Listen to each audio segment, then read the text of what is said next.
Pag sinabing La Union, ang unang pumapasok sa isipan natin ay ang pagsasurf, party at night, o kaya'y mamitas ng mga ubas. Pero alam nyo ba mga coffee mates, na merong hidden paradise pala ang La Union na sobrang linaw ang tubig. At guess what? 50 pesos lang entrance mga coffee mates. Sa episode na ito, ay pupunta tayo dito sa Imuki Island ng La Union. Isang underrated spot sa probinsya na hindi pa masyadong crowded. Ipapakita namin sa inyo kung paano pumunta dito, magkano ang gastos, at kung worth it ba itong puntahan this summer. So mga ka-office mates, ano pang hinihintay nyo? Tara, lagout na!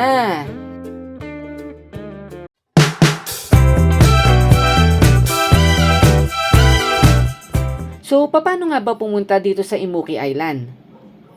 Bali mga ka-office mates, from San Juan, around 30 minutes lang ang biyahe papunta sa Balaoan. Pwede kayong mag-tricycle or sariling sasakyan. Medyo tagulang yung lugar, kaya kailangan nyo talagang magtanong or gumamit ng Google Maps. Pero trust us mga ka-office mates, worth it yung biyahe. Kapag pupunta ka ng Imuki Island, madali mo ring mapupuntahan ang iba pang atraksyon sa kahabaan ng Baknotan, Luna, Balawan Road. Karamihan sa mga spots na ito ay may 5 hanggang 30 minutong biyahe lang mula sa isla. Isa na nga dito sa madadaanan nyo itong Luna Art Galleries.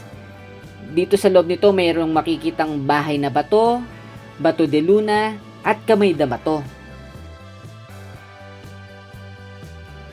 Pagdating naman sa entrance fee mga ka-office mates, 50 pesos lang ang entrance fee dito sa Imuki Island. 30 pesos naman para sa mga estudyante, senior citizen at saka mga PWD. Magdala lang kayo ng mga valid ID ninyo. So optional naman kung gusto nyong sumakay ng balsa. Nasa around 250 pesos yun per group. Yun yung iikot kayo dun sa isla ng nakasakay sa balsa. Medyo cool rin yun mga coffee mates. Para maikot nyo ng buo yung yung isla. Maliban dyan, may mga ibang services rin silang in-offer dito. So overall, pwede nyo talagang puntahan itong island. Very affordable kasi siya guys. By the way, dito lang malapit sa entrance may mga nagtitinda rin dito ng mga salbabida at iba pang gear pang swimming. Just in case lang na may nakalimutan kayo.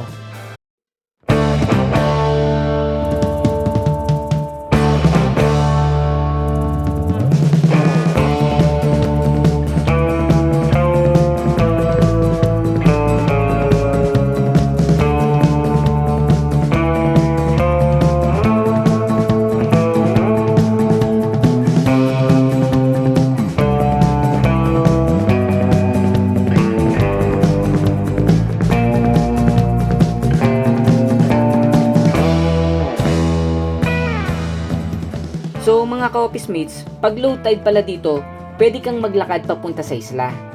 Hanggang tuhod lang kasi ang lalim ng tubig. Medyo mabato nga lang at madulas, kaya ingat-ingat lang. Lalo na kung may mga dala kayong mga gadgets. It will take you around 10 to 15 minutes papunta sa isla. Depende sa bilis nyo. Kami, dahil nagpipicture-picture pa at ninanamnam namin ang ganda ng paligid, kaya medyo tumagal kami.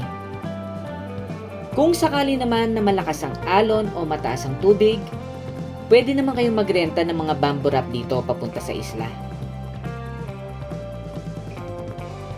Pagdating mo sa Imuki Island, hindi agad kita ang buong ganda ng lugar. Kailangan mong maglakad sa mga bato at doon mo unti-unting madidiscover ang bawat lagoon.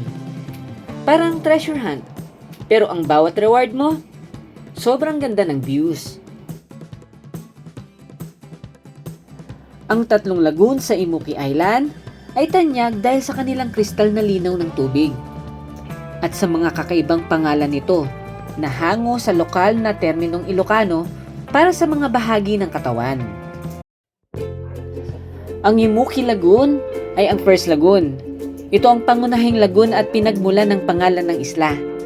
Dahil ang hugis nito ay tila ang private part ng isang babae. Ang tawag sa Ilocano nito ay uki. May lalim itong humigit kumulang 9 hanggang 10 talampakan, kaya madalas itong ginagamit para sa mga cliff jumping.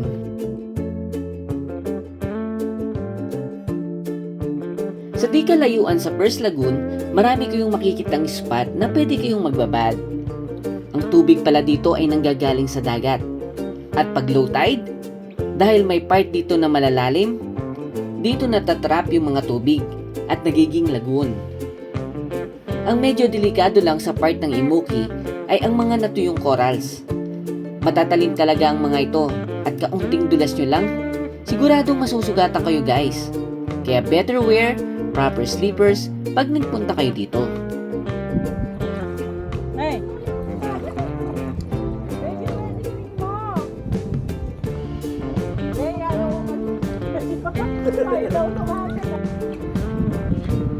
Bali guys, pupunta naman natin ngayon yung yung second lagoon.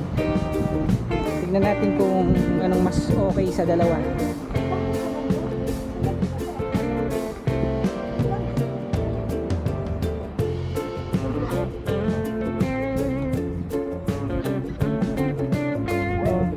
Dahan-dahan lang, hindi kailangan nagmamadali. Ang second lagoon naman natin, ang tawag dito is Bimoto Lagoon. Hango naman ang pangalan nito sa lokal na salita para sa private part ng lalaki. Ito ay malalim na nasa 8 talampakan at isa sa mga paboritong spot para sa snorkeling dahil sa malilinaw na coral rock formation nito.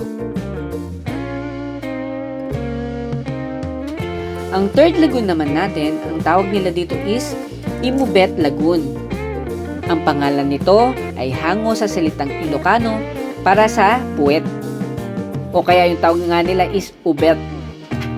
Ito ang pinakamalalim sa tatlo na umaabot sa 13 talampakan.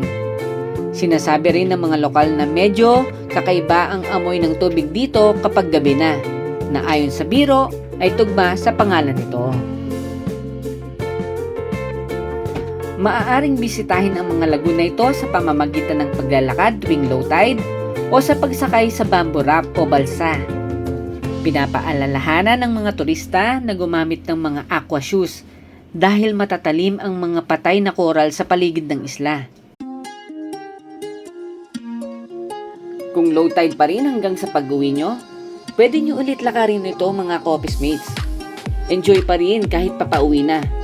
Lalo na at sunset naman ang kapalit ng napakagandang mga lagoons. So mga Coffees Mates, kung pupunta ka ng Imuki Island, siguraduhin mong hindi mo lang makikita ang isa. Explore all 3 lagoons mga Coffees Mates. Dito mo talaga mararamdaman ang pagiging hidden paradise ng lugar. Kung nagustuhan nyo ang video na ito, huwag kalimutang i-like. Mag-comment na rin kayo kung ano yung nagustuhan nyo sa 3 lagoon. At i-follow na rin kami for more travel adventures. Kita-kits tayo sa next destination natin mga Coffees Mates. So guys, ano pang hinihintay nyo? Tara, lag out na!